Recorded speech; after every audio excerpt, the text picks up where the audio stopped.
بسم اللہ الرحمن الرحیم۔ میں رات کے اندھیرے میں گاڑی لے کر نکل گیا۔ مجھے اپنی منزل کا پتہ نہیں تھا کہ میں کہاں جا رہا ہوں۔ گاڑی سے اترا اور ایک مارکیٹ میں پیدل چلنے لگا۔ اس کی کچھ دکانیں بند تھیں اور کچھ کھلی ہوئیں۔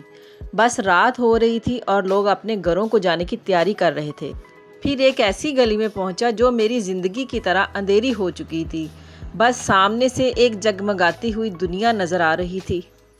جی ہاں، میری زندگی کی طرح، کیونکہ میں سخت بیمار تھا اور ڈاکٹر میری رپورٹیں دیکھنے کے بعد مجھے جواب دے چکے تھے۔ اب میری زندگی کے دن بہت ہی تھوڑے رہ چکے تھے۔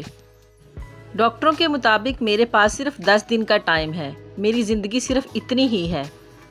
یہاں تک کہ میں اپنے علاج کے لیے امریکہ میں بھی گیا، لیکن وہاں کے ڈاکٹر نے بھی مجھے بڑے پیار سے یہ کہہ دیا کہ آپ کا علاج اب ممکن نہیں، اب آپ کی زندگی کے دن تھوڑے رہ گئے ہیں۔ اپنے بارے میں سوچتے سوچتے رات کے اس پہر میں ایک ایسی گلی کے پاس سے گزرا جہاں سے مجھے ایک عورت کے رونے کی آواز آ رہی تھی، جو اپنے بچوں کا واسطہ دے کر وہ رو رہی تھی اور کسی سے یہ کہہ رہی تھی کہ مجھے صرف صبح تک کا ٹائم دے دو، میں اپنے بچے لے کر کسی محفوظ جگہ پر چلی جاؤں گی۔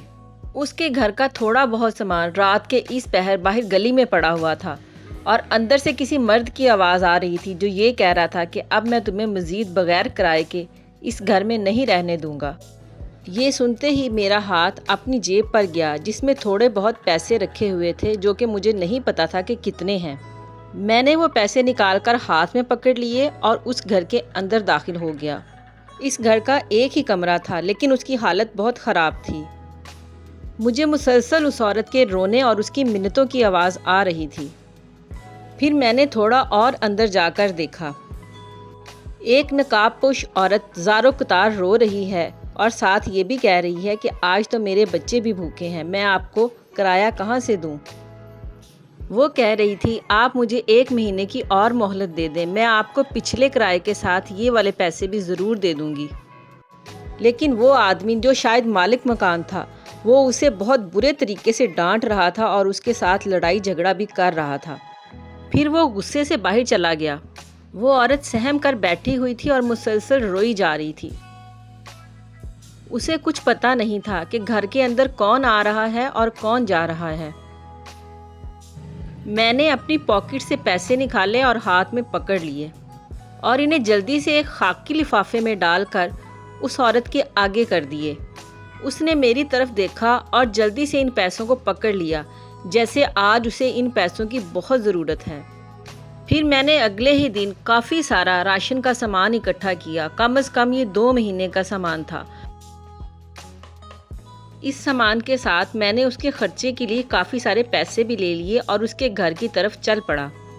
اس کے گھر کا وہی حال تھا جو رات کو میں دیکھ کر گیا تھا۔ وہ عورت سامان دیکھ کر زاروں کی طرح رونے لگی اور اللہ تعالیٰ کا شکر ادا کرنے لگی۔ پھر اس نے مجھے بیٹھ کر اطمینان سے اپنی ساری کہانی سنائی کہ وہ ایک بیوہ ہے۔ شروع میں تو رشتہ داروں اور بہن بھائیوں نے اس کی بہت مدد کی، لیکن اب کوئی آ کر اسے دیکھتا بھی نہیں، یہاں تک کہ اس کے پاس گھر کا کرایہ دینے کے لیے بھی پیسے نہیں ہیں اور اس کے بچے ہر روز بھوکے سوتے ہیں۔ میں نے گھر آ کر ایک وصیت تیار کی اور اس میں لکھا کہ اس بیوہ کو جب تک اس کے بچے کمانے کے قابل نہیں ہو جاتے، ہمارے گھر سے راشن، اس کے مکان کا کرایہ اور گھریلو خرچہ بھی جائے گا۔ اس کے ساتھ ساتھ میں نے اس کے گھر کا ایڈریس اور اس کے مالک مکان کے گھر کا ایڈریس بھی لکھا، تاکہ ہر مہینے اسے ٹائم پہ کرایہ پہنچ جایا کرے اور وہ اس بیوہ کو تنگ نہ کرے۔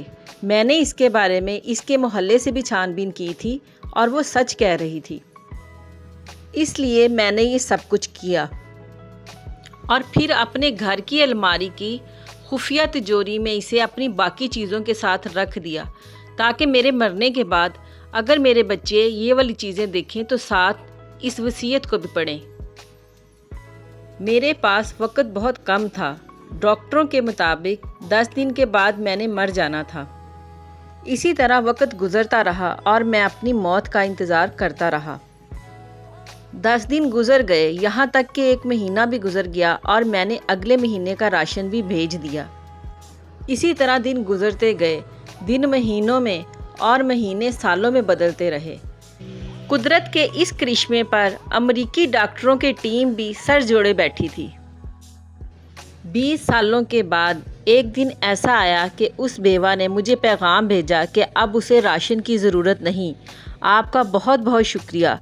اب میں اس قابل ہو چکی ہوں کہ اپنا خرچہ خود اٹھا سکوں۔ میرا بیٹا آپ کے پیسوں سے پڑھ لکھ کر ایک بڑا آفیسر بن چکا ہے اور آج اس کو پہلی تنخواہ ملی ہے۔ اسی رات میری طبیعت بہت زیادہ خراب ہو گئی۔ میرے گھر والے مجھے ڈاکٹروں کے پاس لے گئے۔